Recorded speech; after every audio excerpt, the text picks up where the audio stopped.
আসসালামু আলাইকুম। বাংলাদেশ বেতার, রাজশাহী। স্থানীয় সংবাদ পড়ছি গোলাম মর্তুজা হেনা।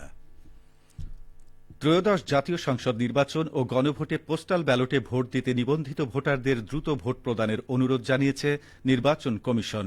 যারা পোস্টাল ভোট বিডি মোবাইল অ্যাপের মাধ্যমে নিবন্ধন করেছেন তাদের ব্যালট পাওয়ার পর ভোট দিয়ে যত দ্রুত সম্ভব নিকটস্থ পোস্ট অফিস বা ডাকবাক্সে হলুদ খামটি জমা দিতে বলা হয়েছে। গতকাল নির্বাচন কমিশনের এক বার্তায় এই বিশেষ অনুরোধ জানানো হয়।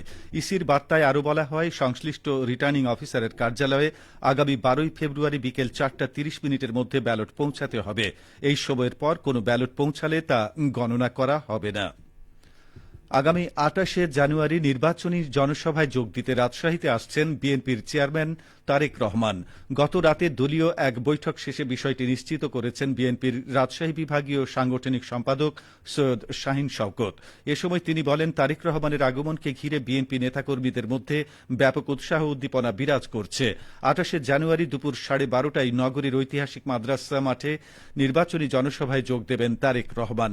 তিনি আরও বলেন, তারেক রহমানের এই সফর অত্যন্ত গুরুত্বপূর্ণ হিসেবে দেখছেন। তিনি বিএনপি চেয়ারম্যান হিসেবে জনসমাবেশে বক্তব্য রাখবেন এবং দলের নির্বাচনী অঙ্গীকারগুলো জনসমক্ষে তুলে ধরবেন। জনসভায় তারেক রহমান ধানের শীষ প্রতীকের প্রার্থীদের পরিচয় করিয়ে দেবেন এবং তাদের হাতে আনুষ্ঠানিকভাবে ধানের শীষ প্রতীক তুলে দেবেন। বিকেলে তিনি নওগাঁয় আরেকটি জনসভায় অংশগ্রহণ করবেন। নওগাঁর জনসভা শেষে তিনি বগুড়ার উদ্দেশ্যে রওনা দেবেন। ত্রয়োদশ জাতীয় সংসদ নির্বাচনকে সামনে রেখে রাজশাহীর পবা মোহনপুর আসনে নির্বাচনী প্রচারণা জোরদার হয়েছে। আজ সকালে মোহনপুর এলাকায় ধানের শীষ প্রতীকে গণসংযোগ চালান বিএনপি মনোনীত সংসদ সদস্য প্রার্থী অ্যাডভোকেট শফিকুল হক মিলন। এ সময় তিনি এলাকার বিভিন্ন বাজার, সড়ক ও জনবসতিতে ভোটারদের সঙ্গে মতবিনিময় করেন এবং ধানের শীষ প্রতীকে ভোট প্রার্থনা করেন।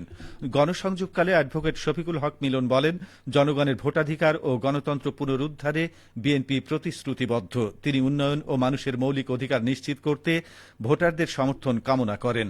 অপরদিকে একই সময় মোহনপুর এলাকায় দাঁড়িপাল্লা প্রতীকের প্রার্থী অধ্যাপক আবুল কালাম আজাদও তার নির্বাচনী প্রচারণা চালান।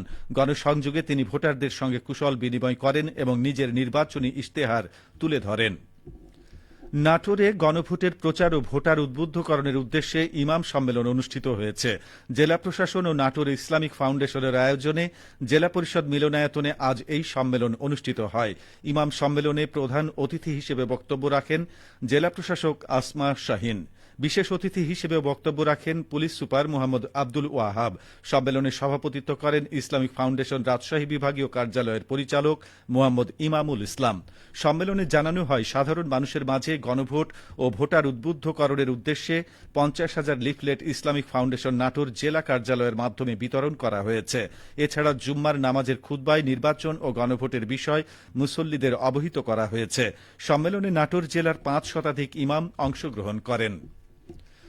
চলনবিল অধ্যুষিত সিরাজগঞ্জের তাড়াশ উপজেলায় দিন দিন বাড়ছে গমের আবাদ।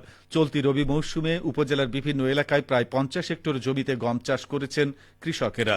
ধানের পাশাপাশি বিকল্প ফসল হিসেবে গম চাষে আগ্রহ বাড়ায় কৃষি অর্থনীতিতে নতুন সম্ভাবনার সৃষ্টি হয়েছে।